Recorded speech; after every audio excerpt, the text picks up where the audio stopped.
नमस्कार। इस वक्त कोरोना की वजह से पूरी दुनिया एक संकट के दौर से गुजर रही है। हमारे पेरेंट्स ने, हमारे ग्रैंड पेरेंट्स ने शायद कभी भी ये दौर नहीं देखा इतना बड़ा, इतना बुरा जितना इस वक्त पूरी दुनिया में आया हुआ है। हम सबको, सरकार को, कॉरपोरेट को, प्राइवेट सेक्टर को, एनजीओज को, सोसाइटी को, सारे लीडर्स को, सबको बहुत कंपैशनेट होकर काम करना है। अभी दिल्ली सरकार भी बहुत मेहनत के साथ में और बहुत फूंक फूंक के एक एक कदम रख के इस कोरोना के खिलाफ लड़ाई में लड़ रही है। सरकार सबको फ्री राशन दे रही है, करीब 90 लाख लोगों को फ्री राशन दे रही है। उसके अलावा 10 लाख लोगों को रोज़ाना लंच और डिनर कराया जा रहा है। कई लाख लोगों को मॉनेटरी सपोर्ट उनके अकाउंट में पहुंचाई गई है। कोरोना की वजह से दो सेक्टर सबसे ज़्यादा प्रभावित हो रहे हैं, इकोनॉमी और एजुकेशन। इकोनॉमी के फ्रंट पे भी बहुत सारे काम हो रहे हैं, लेकिन आज एजुकेशन पे मैं बात करने के लिए आपके बीच आया हूँ। और एजुकेशन में गवर्नमेंट स्कूल्स के बच्चों के लिए सरकार ने, जो दिल्ली के गवर्नमेंट स्कूल में पढ़ते हैं उन बच्चों के लिए सरकार ने ऑनलाइन क्लासेस शुरू कर दी हैं। उन्होंने उसमें ऑन फोन क्लासेस ली जा रही हैं, ऑनलाइन क्लासेस ली जा रही हैं और भी कई मीडियम्स के माध्यम से क्लासेस ली जा रही हैं और लेने की तैयारी है।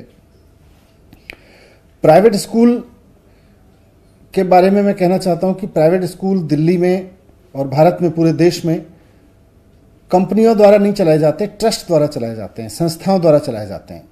ये माना जाता है कि प्राइवेट स्कूल, इस कानून में ये माना गया है कि प्राइवेट स्कूल जो लोग चलाएंगे और जो प्राइवेट स्कूल जो संस्थाएं चलाएंगी वो प्रॉफिटेबल संस्थाएं नहीं होंगी, वो चैरिटेबल संस्थाएं होंगी, वो ट्रस्ट होंगी। तो ऐसे में मुझे अब कई जगह से शिकायत मिल रही है, सरकार को शिकायत मिल रही है कि कुछ स्कूल बढ़ा चढ़ा के फीस चार्ज कर रहे हैं। सरकार से अनुमति लिए बिना बहुत सारे स्कूलों ने फीस बढ़ा दी है। कई जगह से शिकायत मिल रही है कि बहुत सारे स्कूल ट्यूशन फीस के अलावा और भी कई तरीके की फीस चार्ज कर रहे हैं, एनुअल चार्जेस ले रहे हैं, ट्रांसपोर्टेशन फीस ले रहे हैं, जबकि अब तो ट्रांसपोर्टेशन पर कोई खर्चा भी नहीं हो रहा। पूरे पूरे क्वार्टर की फीस मांग रहे हैं बहुत सारे स्कूल्स। कई स्कूलों के बारे में शिकायत मिली है कि उन्होंने, अगर किसी बच्चे ने फीस नहीं दी है तो अपने यहां ऑनलाइन क्लासेस बंद करा दी हैं, उन बच्चों की ऑनलाइन क्लासेस फैसिलिटीज बंद कर दी हैं। तो इतना नीचे गिरने की जरूरत नहीं है प्राइवेट स्कूल्स को। आप सब लोग एक ट्रस्ट के जरिए चलते हैं, एक संस्था के द्वारा चलते हैं और उसमें आपका बेसिक मैंडेट है कि आप समाज सेवा करेंगे। ऐसे में किसी बच्चे की फीस ना देने की वजह से उसका नाम ऑनलाइन क्लासेस तक से हटा देना, ये तो ठीक नहीं है। तो इसके बाद, इन सारी चीज़ों के बाद, इन सारी शिकायतों के अध्ययन के बाद में सरकार ने एक फैसला लिया है आज, और अभी एक आदेश जारी किया है थोड़ी देर पहले, जिसमें माननीय मुख्यमंत्री जी के आदेश पर यह निर्णय लिया गया है कि किसी भी प्राइवेट स्कूल को, वो चाहे सरकारी ज़मीन पर चल रहा हो या गैर सरकारी ज़मीन पर, प्राइवेट ज़मीन पर चल रहा हो, उसको फीस बढ़ाने की इजाज़त नहीं दी जाएगी।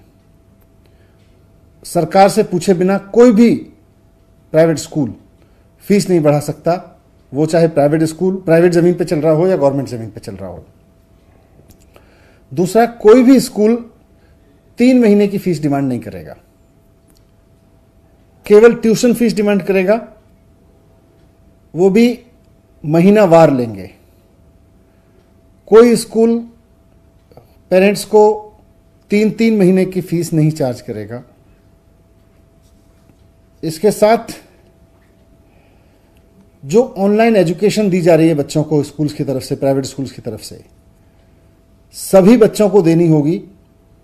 अगर कोई पेरेंट फीस नहीं दे पा रहा है तो उनके बच्चों का नाम ऑनलाइन टीचिंग से नहीं हटाया जाएगा, उनको ऑनलाइन फैसिलिटीज नहीं काटी जाएंगी, ये आदेश दिए हैं।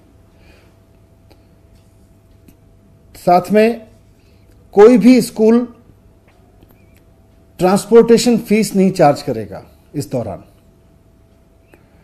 क्योंकि अभी ट्रांसपोर्टेशन पे कोई खर्चा नहीं है, इसलिए ट्रांसपोर्टेशन फीस चार्ज करने की जरूरत नहीं है।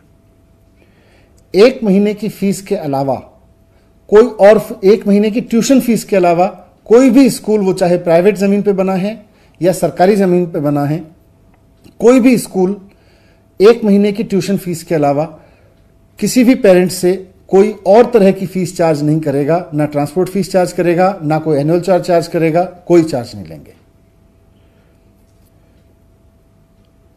साथ में यह भी ऑर्डर दिया गया है कि सभी प्राइवेट स्कूलों की, चाहे वो सरकारी स्कूल पे, सरकारी जमीनों पे बने हैं या प्राइवेट जमीन पे बने हैं, ये जिम्मेदारी होगी कि वो अपने सभी स्टाफ को, टीचिंग और नॉन टीचिंग, कॉन्ट्रैक्ट का हो या आउटसोर्स किया हुआ हो, सभी स्टाफ को समय पे सैलरी उपलब्ध कराएंगे। अगर किसी तरह का उनके रेवेन्यूज में कोई शॉर्टफॉल है तो जो अपनी पेरेंट संस्था है उससे पैसा लेके पूरा करेंगे, लेकिन पैसे की कमी की वजह से किसी स्टाफ की सैलरी नहीं रोकेंगे और पैसे की कमी के बहाने पर किसी बच्चे को पढ़ने से नहीं रोकेंगे। ये दोनों इंस्ट्रक्शंस इस ऑर्डर में साफ साफ हैं। और ये order Delhi school education act और नेशनल डिजास्टर मैनेजमेंट एक्ट दोनों के अधिकारों के तहत जारी किया गया है, क्योंकि इस वक्त पूरा देश कोरोना की आपदा से जूझ रहा है। पूरे देश में कोरोना को आपदा घोषित करके आपदा कानून लागू है। तो इस आपदा कानून के लागू होने के समय में इन आदेशों का जो पालन नहीं करेगा स्कूल, उसके खिलाफ दिल्ली स्कूल एजुकेशन एक्ट और आपदा कानून दोनों के तहत कार्रवाई की जाएगी। मैं फिर से समराइज कर देता हूं कि कोई भी स्कूल 1 महीने की ट्यूशन फीस के अलावा किसी भी तरह की और फीस चार्ज नहीं करेगा, ना ट्रांसपोर्टेशन फीस, ना कोई और एनुअल चार्जेस, ना कोई भी स्कूल सिर्फ इस वजह से कि कोई बच्चे ने फीस नहीं दी है उसको ऑनलाइन क्लासेस में शामिल होने से टर्मिनेट नहीं करेगा, उसको रोकेगा नहीं।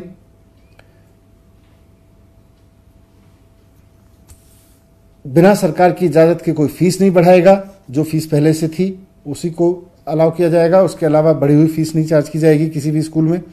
और साथ साथ सभी स्टाफ को, कॉन्ट्रैक्ट हों या आउटसोर्स किए गए हों, परमानेंट हों, टीचर्स, नॉन टीचर्स, सबकी सैलरी समय पे दी जाएगी। उसके लिए जरूरत पड़े तो अपनी पेरेंट संस्था से पैसा लेके दें, और जो इसका पालन नहीं करेगा उसके खिलाफ कार्रवाई की जाएगी। Thank you. NCR current news को सब्सक्राइब करें और नोटिफिकेशन सबसे पहले पाने के लिए दबाएं बेल आइकॉन।